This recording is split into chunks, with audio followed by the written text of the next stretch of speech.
Jaya Radha Madhava Punya Bihari.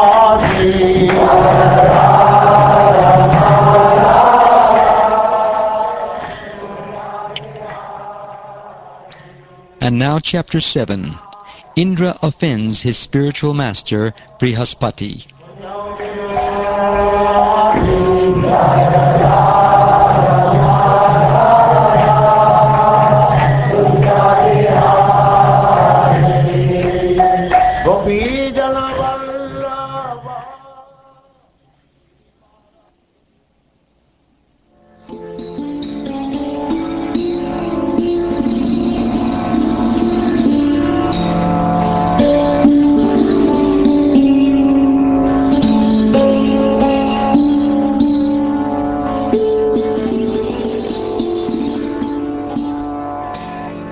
Maharaj Parikshit inquired from Shukdev Goswami, O great sage, why did the spiritual master of the demigods, Brihaspati, reject the demigods who were his own disciples?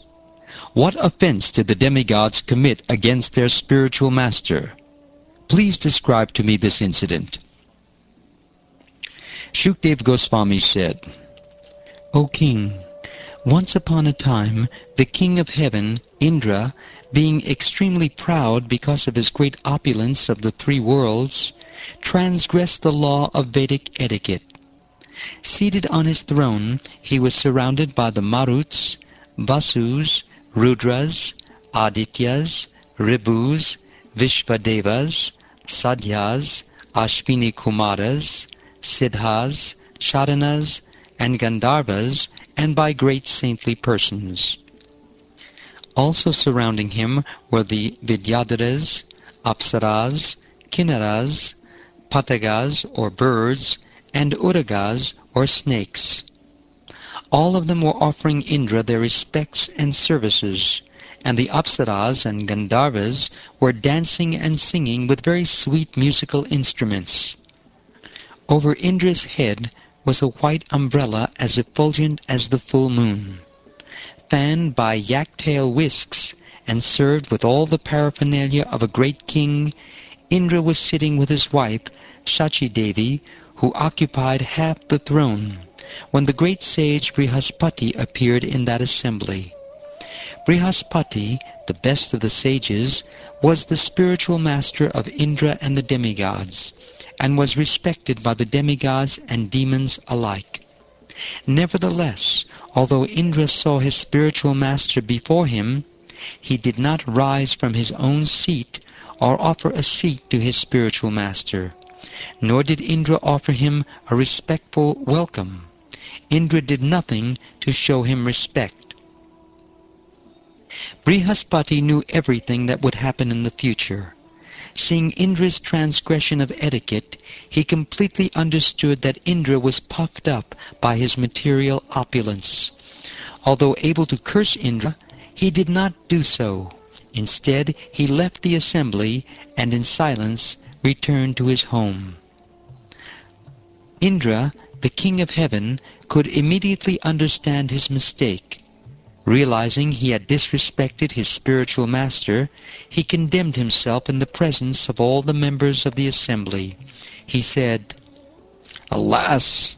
What a regrettable deed I have committed because of my lack of intelligence and my pride in my material opulences.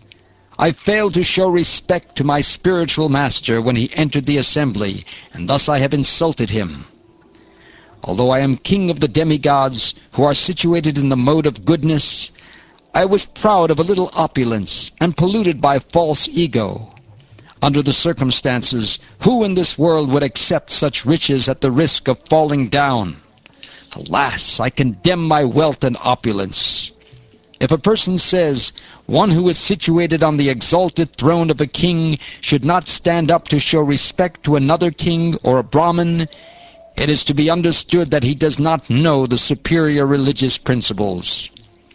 Leaders who have fallen into ignorance and who mislead people by directing them to the path of destruction are, in effect, boarding a stone boat, and so too are those who blindly follow them. a stone boat would be unable to float, and would sink in the water with its passengers. Similarly, those who mislead people go to hell, and their followers go with them. Therefore, with great frankness and without duplicity, I shall now bow my head at the lotus feet of Brihaspati, the spiritual master of the demigods. Because he is in the mode of goodness, he is fully aware of all knowledge, and is the best of the Brahmins. Now I shall touch his lotus feet, and offer my obeisances unto him to try to satisfy him.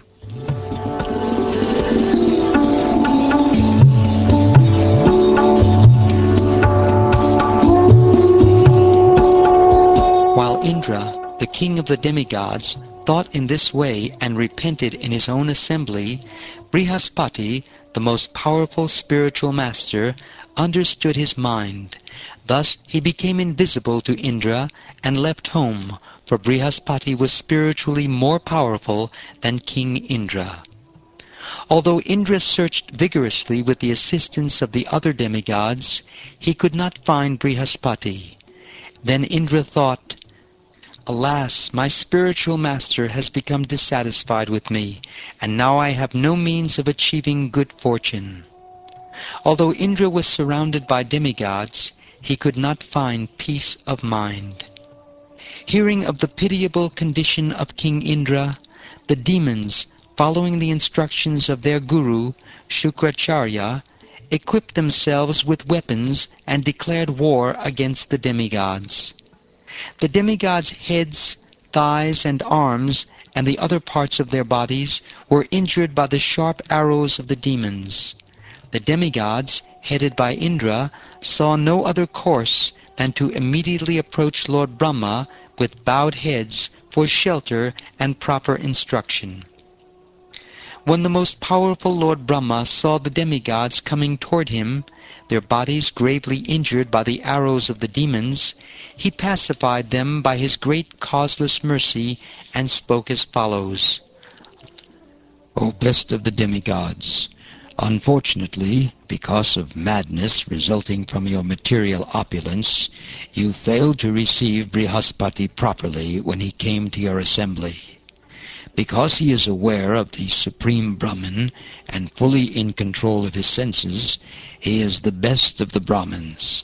Therefore it is very astonishing that you have acted impudently toward him. Because of your misbehavior toward Brihaspati, you have been defeated by the demons. My dear demigods, since the demons were weak, having been defeated by you several times, how else could you, who were so advanced in opulence, be defeated by them? O Indra, your enemies, the demons, were extremely weak because of their disrespect toward Shukracharya. But since they have now worshipped Shukracharya with great devotion, they have again become powerful. By their devotion to Shukracharya, they have increased their strength so much that now they are even able to easily seize my abode from me. Because of their firm determination to follow the instructions of Shukracharya, his disciples, the demons, are now unconcerned about the demigods. In fact, kings or others who have determined faith in the mercy of Brahmins, cows, and the Supreme Personality of Godhead, Krishna, and who always worship these three, are always strong in their position.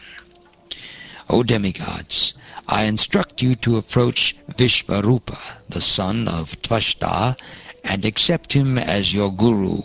He is a pure and very powerful Brahmin undergoing austerity and penances. Pleased by your worship, he will fulfill your desires, provided that you tolerate his being inclined to side with the demons.